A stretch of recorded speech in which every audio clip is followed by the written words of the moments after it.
Tutorial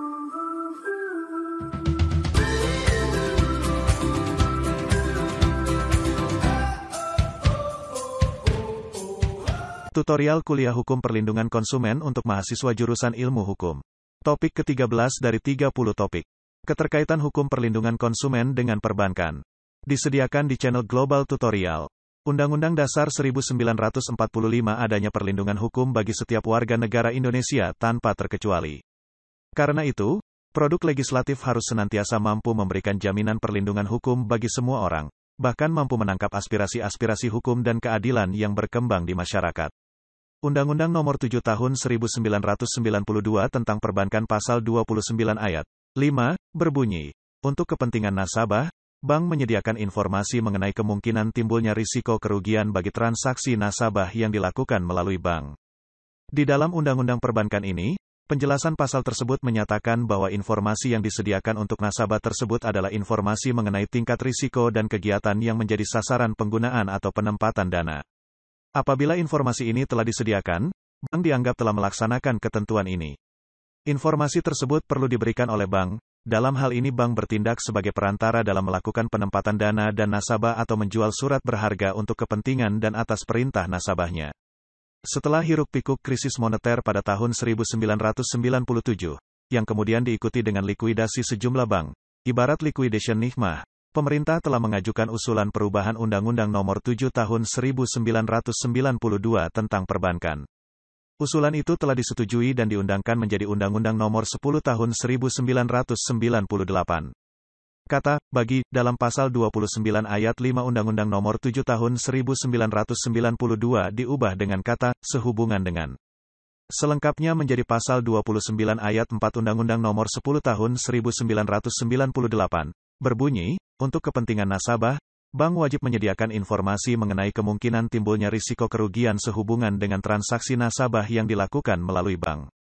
Pengertian nasabah. Tidak dijumpai rumusan pengertian nasabah dalam Undang-Undang Nomor 7 Tahun 1992, padahal di dalamnya dijumpai rumusan bank.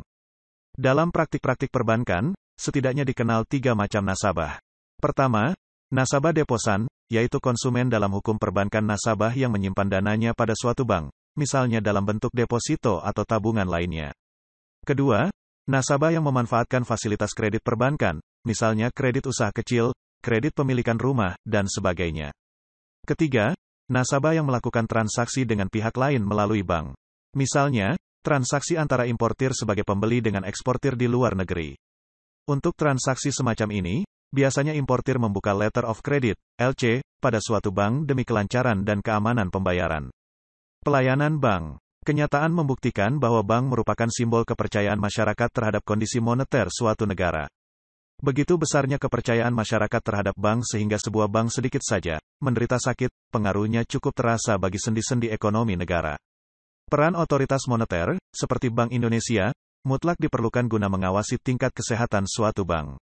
Sebab manakala tingkat kesehatan suatu bank diragukan, ini akan membawa akibat kerugian tidak hanya kepada konsumen deposan dan debiturnya, tetapi dunia perbankan pada umumnya. Karenanya bank sebagai industri jasa yang melayani konsumen dalam arti seluas-luasnya, baik konsumen antara, maupun konsumen akhir, harus dikelola berdasarkan prinsip kehati-hatian. Salah satu wujud prinsip ini, bank tidak akan memberikan kredit untuk suatu proyek tanpa didahului studi kelayakan rencana proyek itu. Kredit konsumtif. Khusus untuk produk perbankan yang dikemas dalam bentuk kredit konsumtif, misalnya kartu kredit, kredit card, kredit pemilikan kendaraan dan kredit wisata memang memacu sebagian atau sejumlah konsumen untuk berperilaku konsumtif. Biasanya perilaku ini muncul manakala seorang konsumen kebingungan mengalokasikan uang atau penghasilan berlebihnya. Bank melalui promosi produk kartu kreditnya dapat memacu konsumen pemegang kartu kredit untuk berperilaku konsumtif, misalnya melalui penerapan sistem poin yang dikombinasi dengan pemberian hadiah atas sejumlah pembelanjaan produk barang ataupun jasa. Kemajuan teknologi perbankan di Indonesia membawa konsekuensi masalah yang dialami konsumen perbankan berkaitan pada penerapan teknologi tersebut, misalnya penggunaan mesin konsumen dan hukum perbankan ATM, Automated Teller Machine, atau anjungan tunai mandiri. Masalah yang dialami konsumen adalah mengenai penarikan tunai, cash advanced, melalui ATM yang tidak dilakukan konsumen, tetapi tercantum dalam perincian tagihan, billing statement, yang disampaikan pihak bank kepada konsumen.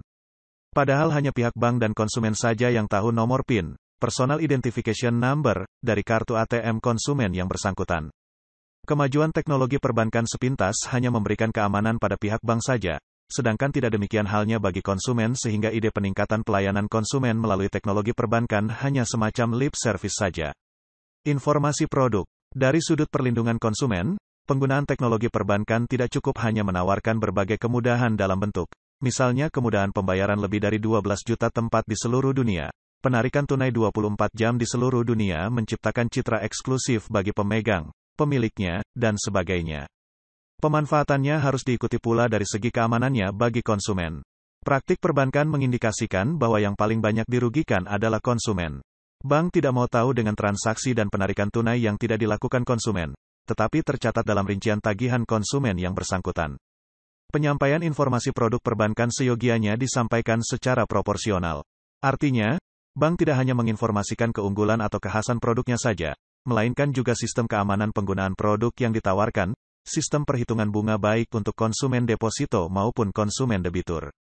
Untuk konsumen debitur, biasanya produk yang ditawarkan berupa kredit konsumtif, misalnya kartu kredit dengan berbagai fasilitas diskon ataupun hadiah yang dikemas dengan sistem poin seperti telah disebut di atas. Pada kredit konsumtif jenis ini, bank seharusnya menginformasikan sejumlah informasi penting, seperti sistem perhitungan bunganya, besarnya penalti, serta iuran tahunan yang harus dibayar konsumen. Bukan tidak mungkin kredit macet perbankan bersumber dari sejumlah besar kredit konsumtif.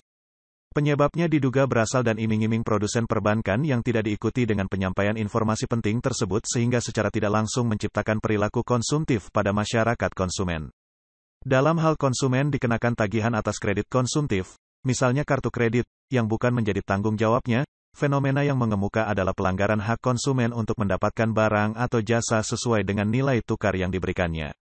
Bagaimana mungkin seorang konsumen dikenakan sejumlah tagihan, padahal aplikasi permohonan kartu kreditnya sama sekali belum disetujui pihak bank?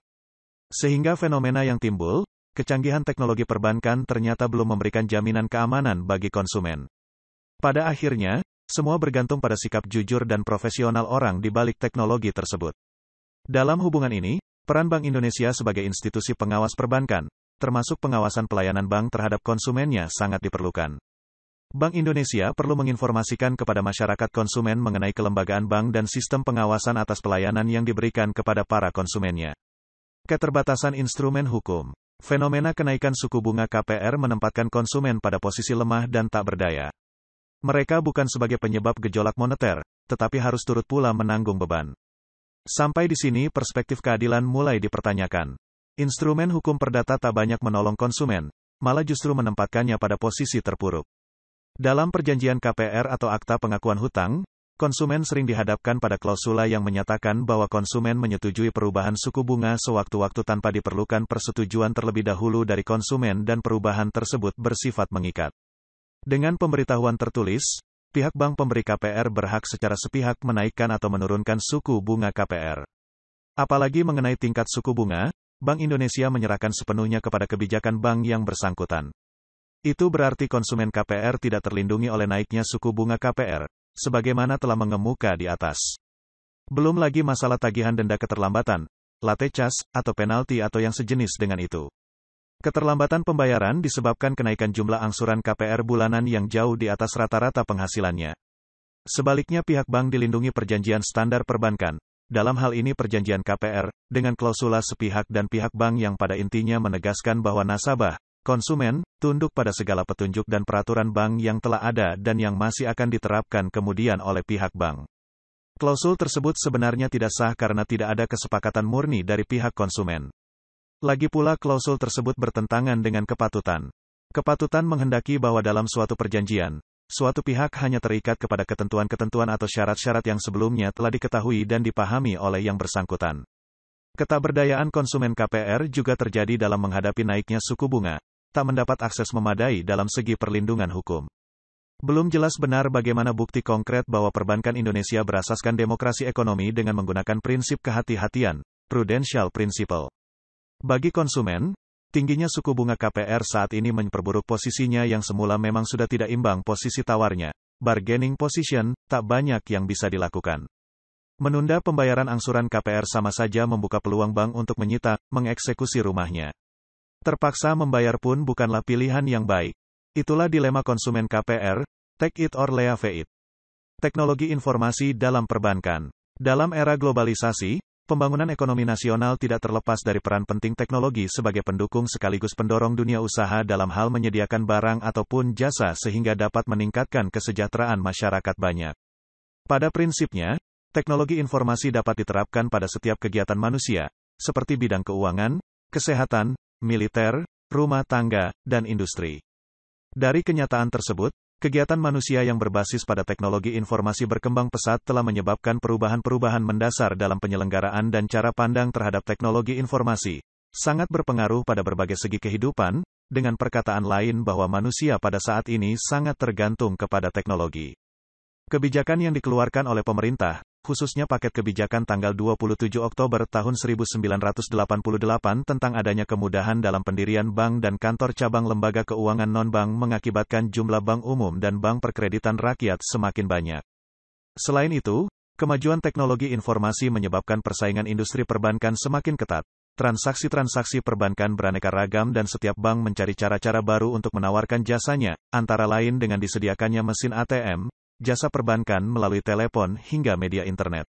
Beraneka ragamnya jasa yang ditawarkan oleh setiap bank saat ini, khususnya jasa bank melalui fasilitas sistem elektronik, pada kenyataannya sangat rentan akan kejahatan, kurang terjaminnya keamanan serta perlindungan hukum belum memadai terhadap transaksi yang dilakukan oleh pihak bank maupun bagi nasabahnya sehingga selalu berada dalam posisi yang lemah. Untuk mengisi kekosongan hukum, Undang-Undang Nomor 8 Tahun 1999 tentang Perlindungan Konsumen, khususnya mengenai perlindungan konsumen dalam transaksi perbankan untuk sementara dapat digunakan dalam menyelesaikan masalah-masalah tertentu, seperti yang tercantum dalam Pasal 4 Undang-Undang Perlindungan Konsumen tentang hak konsumen mendapatkan advokasi, perlindungan, kompensasi, dan penyelesaian sengketa. Menurut Pasal 1 Ayat 2 Undang-Undang Nomor 10 Tahun 1998 tentang perubahan atas Undang-Undang Nomor 7 Tahun 1992 tentang perbankan, yang dimaksud dengan bank adalah badan usaha yang menghimpun dana dari masyarakat dalam bentuk simpanan dan menyalurkannya kepada masyarakat dalam bentuk kredit dan atau bentuk-bentuk lainnya dalam rangka meningkatkan taraf hidup rakyat banyak. Berdasarkan uraian di atas, dapat disimpulkan bahwa bank adalah suatu lembaga keuangan dengan fungsi utamanya sebagai penghimpun dan penyalur dana masyarakat. Salah satu kegiatan usaha bank adalah memindahkan uang, baik untuk kepentingan bank itu sendiri maupun untuk kepentingan nasabah yang dilakukan dengan cara konvensional ataupun melalui media elektronik. Nasabah menurut Pasal 1 Ayat 16 Undang-Undang Nomor 10 Tahun 1998 tentang perubahan atas Undang-Undang Nomor 7 Tahun 1992 tentang perbankan adalah pihak yang menggunakan jasa bank. Pelayanan jasa perbankan pada saat ini, khususnya melalui media internet telah menarik perhatian para nasabah bank untuk melakukan transaksi keuangan secara virtual, seperti transfer dana, pengecekan saldo ataupun berbagai jenis pembayaran secara elektronik. Pengertian jasa itu sendiri menurut Pasal 1 Ayat 5 Undang-Undang Nomor 8 Tahun 1999 tentang Perlindungan Konsumen adalah setiap layanan yang berbentuk pekerjaan atau prestasi yang disediakan bagi masyarakat untuk dimanfaatkan oleh konsumen. Pemanfaatan internet sebagai jaringan online bagi kegiatan perbankan, pihak nasabah merupakan salah satu pihak yang perlu mendapat perhatian dan perlindungan hukum dalam transaksi pembayaran dengan menggunakan fasilitas sistem elektronik banking. Electronic banking adalah suatu media elektronik yang digunakan dalam hal pelayanan jasa perbankan. Electronic banking sebagai bentuk baru pelayanan bank melalui media internet kenyataannya telah menimbulkan sejumlah permasalahan hukum. Dalam kajian ius constitution, yaitu pendekatan hukum yang sedang berlaku sekarang, tampak jelas bahwa hukum positif yang ada di dunia nyata masih mengandung beberapa kelemahan dalam mengantisipasi setiap pelanggaran atau penyalahgunaan dari media internet yang berdampak kerugian berbagai pihak, sedangkan dari kajian ius constituendum, mengkaji hukum seperti apa yang seharusnya diformulasikan ke depan, kebutuhan akan undang-undang cyber law yang meliputi aspek electronic banking harus segera dibentuk, meskipun konsekuensinya membutuhkan waktu yang relatif lama. Antisipasi jangka pendek terhadap sejumlah permasalahan hukum yang timbul dari sistem elektronik banking, maka Bank Indonesia dapat mengeluarkan peraturan Bank Indonesia yang mengatur masalah elektronik banking.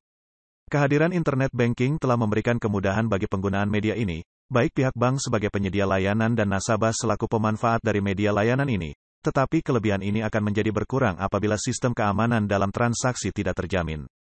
Oleh karena itu, Pihak bank harus memperhatikan pasal 29 ayat 4 Undang-Undang Nomor 10 Tahun 1998 tentang perubahan atas Undang-Undang Nomor 7 Tahun 1992 tentang perbankan yang menyatakan bahwa untuk kepentingan nasabah, bank wajib memberikan informasi mengenai kemungkinan timbulnya risiko kerugian sehubungan dengan transaksi nasabah yang dilakukan melalui bank. Salah satu informasi yang diberikan oleh bank terhadap nasabahnya adalah dalam transaksi pembayaran dengan menggunakan fasilitas elektronik banking. Masalah perlindungan konsumen terhadap transaksi pembayaran menggunakan fasilitas elektronik banking dalam e-commerce, perdagangan secara elektronik, merupakan aspek yang penting untuk diperhatikan karena beberapa karakteristik khas e-commerce akan menempatkan pihak konsumen pada posisi yang lemah atau bahkan dirugikan. Sebagai upaya untuk melindungi nasabah bank yang menggunakan fasilitas elektronik banking, maka dapat memperhatikan pengertian perdagangan secara elektronik, perlindungan konsumen. Demikianlah materi topik ke-13 tutorial mata kuliah Hukum Perlindungan Konsumen untuk mahasiswa jurusan Ilmu Hukum. Channel Global Tutorial akan sangat membantu masyarakat umum dan para mahasiswa yang sedang atau ingin kuliah di universitas terbuka, atau kuliah di perguruan tinggi manapun di Indonesia. Ratusan video tutorial S1 Ilmu Hukum, S1 Ilmu Pemerintahan, S1 Ilmu Komunikasi, S1 Ilmu Manajemen, S1 Ilmu Administrasi dan lainnya disajikan di Global Tutorial. Video tutorial dituturkan dan disubtitelkan agar dapat ditonton, dibaca sambil didengarkan. Jangan khawatir jika tidak langsung paham. Untuk pemahaman yang lebih baik, putar dan dengarkan video tutorial berulang-ulang. Subscribe dan like, agar Anda mendapatkan update tutorial lainnya. Bagikan juga link video ini, agar teman lain juga mendapatkan manfaat channel ini. Sekian dan terima kasih. Sampai jumpa.